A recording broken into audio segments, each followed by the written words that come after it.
I start by saying that, Mr. Speaker, I'll be sharing my time with the Chief Government Whip. I rose this morning before rising here and thinking about how grateful I am to be in this wonderful institution in this amazing country of ours, and how grateful I am just to be standing here.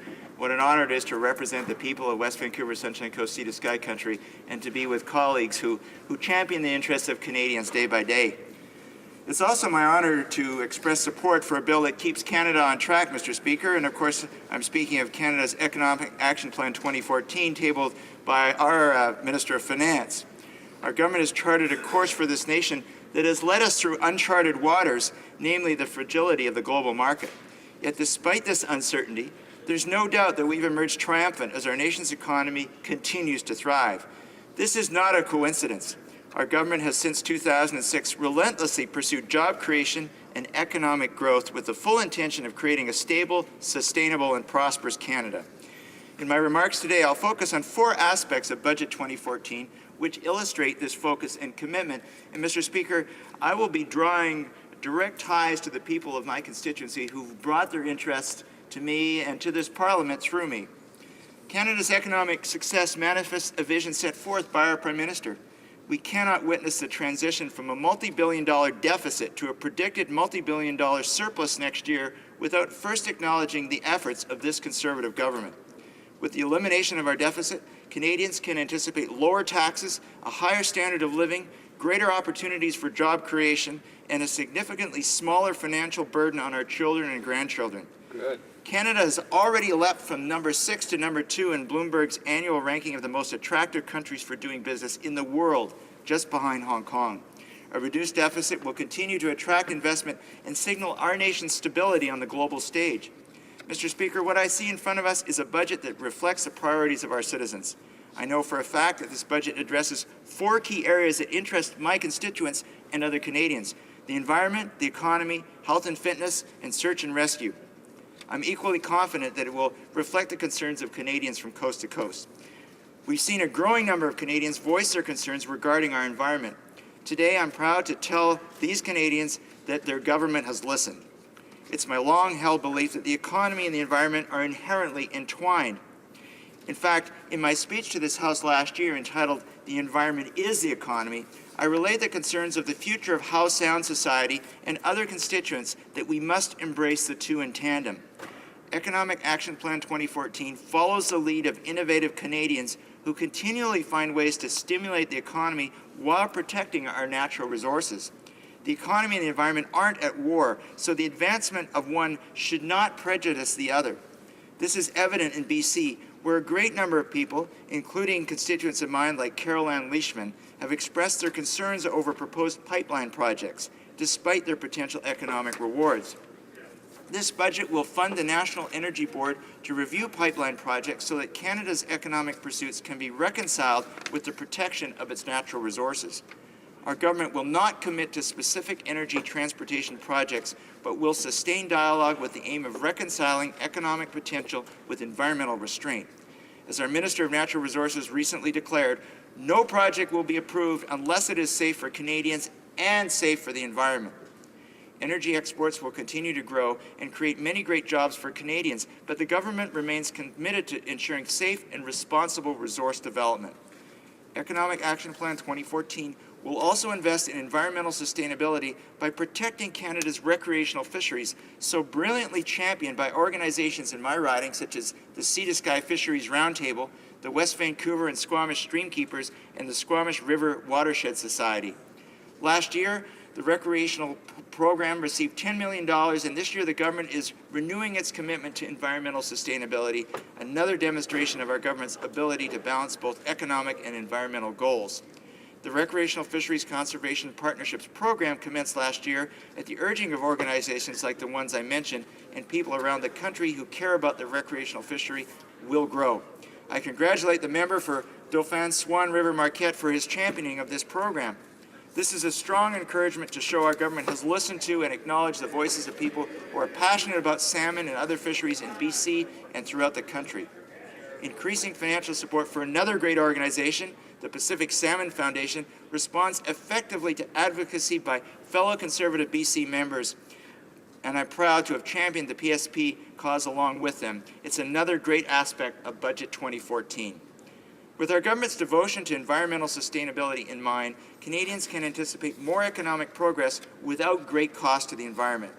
My constituents in Powell River and the Sunshine Coast, and the mayors who've been so powerful in advocating for new jobs like Wayne Rowe and Gibson's, John Henderson and Sechelt, and Dave Formosa in Powell River, can look forward to adding more jobs in their areas as Canada's economy continues to strengthen. Over 1 million net new jobs have been created since the recession.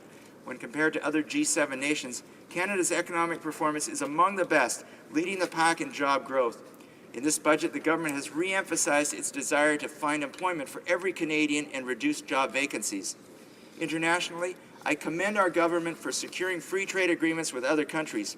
When our government came into power, Canada had 3 established FTAs, and this number has now grown to 44, including the recent Canada-Korea trade agreement, which you've contributed to, Mr. Speaker, our nation's first official trade agreement in Asia.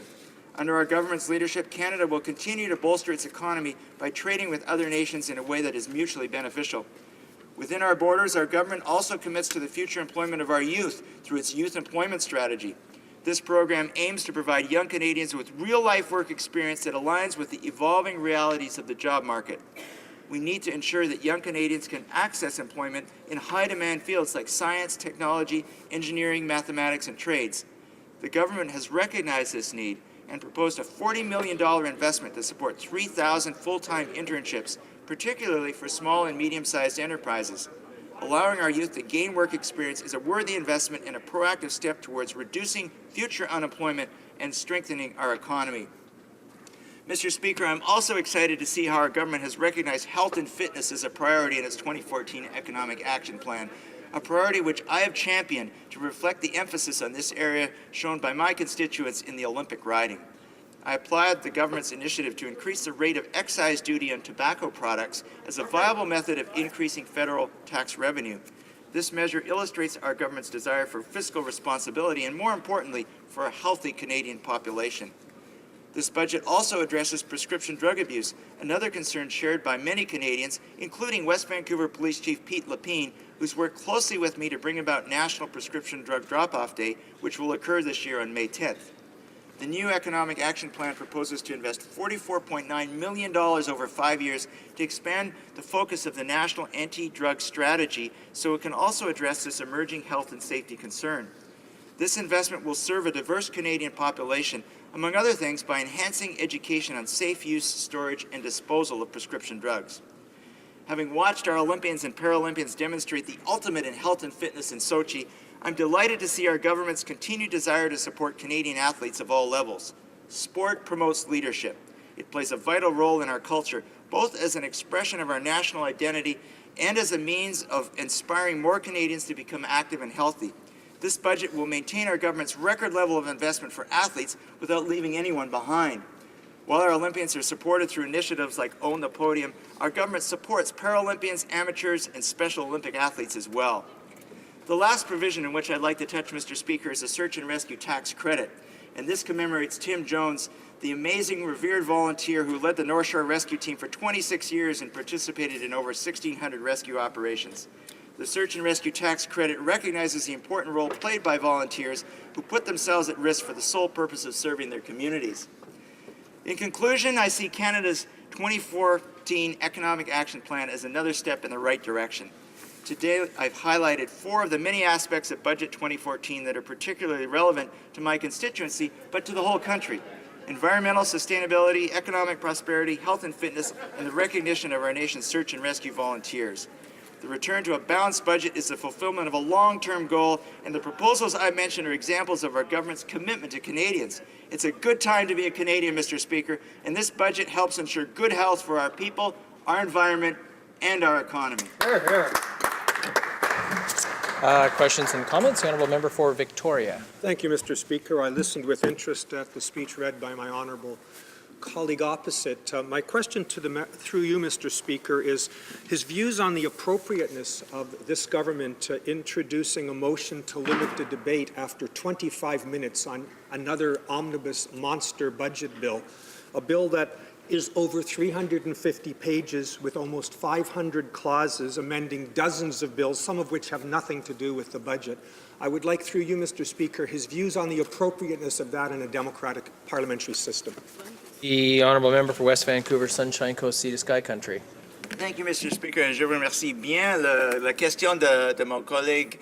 Mr. Speaker, where I would focus in terms of the democratic aspect of this budget is how it links the aspirations of Canadians from coast to coast, how individual Canadians and agencies have seen their aspirations realized in this budget. We've seen, for instance, health and fitness, something that is a concern for all Canadians. We've seen specific things that were voiced by Canadians from coast to coast and seen the fulfillment in this budget. The $44.9 million for prescription drug abuse, something that was put on the table by individual Canadians in roundtables here in Ottawa and in my constituency. The search and rescue tax credit. My colleague, who's also from British Columbia, will know that it's the search and rescue volunteers who enable people to enjoy the great outdoors of British Columbia. These are the kinds of things where Canadians rejoice to see their parliamentarians take their needs, put them into policy, take the policy, put them into law, implement that law through the budget, Mr. Speaker. Questions and comments? The honourable member for Langley. Thank you, Mr. Speaker. I want to thank my colleague for his excellent presentation here. As he well knows, back under a former Liberal government, health and social transfer payments were dramatically cut to the point where it really affected youth, the training, post-secondary education. And this government, I'm very proud, is really focusing on jobs and connecting and helping train our youth through universities and also through trade schools. And the Red Seal program, we're the government that's actually created over 1 million net new jobs since the depth of the recession. So, and then, Mr. Speaker, yesterday we heard that over 42,000 new jobs last month. So we're on track. Things are fragile, but we're on track, Mr. Speaker. So I would like to ask the honourable member what he thinks about focusing on youth and helping them through creating the Canada Apprenticeship Loan to help our youth that are going to post-secondary and trade schools. What does he think about that? The honourable member for West Vancouver, Sunshine Coast, Sea to Sky Country. Well, Mr. Speaker, we've seen time and again how the government has supported youth. For instance, Vancouver Island University, the Powell River campus in the riding I represent, the $40 million investment in this budget which will support 3,000 full-time internships for small and medium-sized enterprises. Mr. Speaker, this is a government that walks the talk. We talk about the amazing youth, for instance, the ones in my riding, the ones who have created Heyday, Helping Every Youth Day, which is an opportunity every year where youth come together and they bring the top volunteer organizations from around Canada and showcase them to inspire other youth. There's the MP Book Awards, something that I had the honor to initiate in my writing, which challenges our young people to show their writing skills, the leaders of tomorrow. These are young people who produce essays that address things like the economy of the day, Mr. Speaker. So from the budget through what our parliamentarians are doing, Mr. Speaker, I see that we review our youth. We know they're the leaders of tomorrow. We're behind them, and this budget supports them.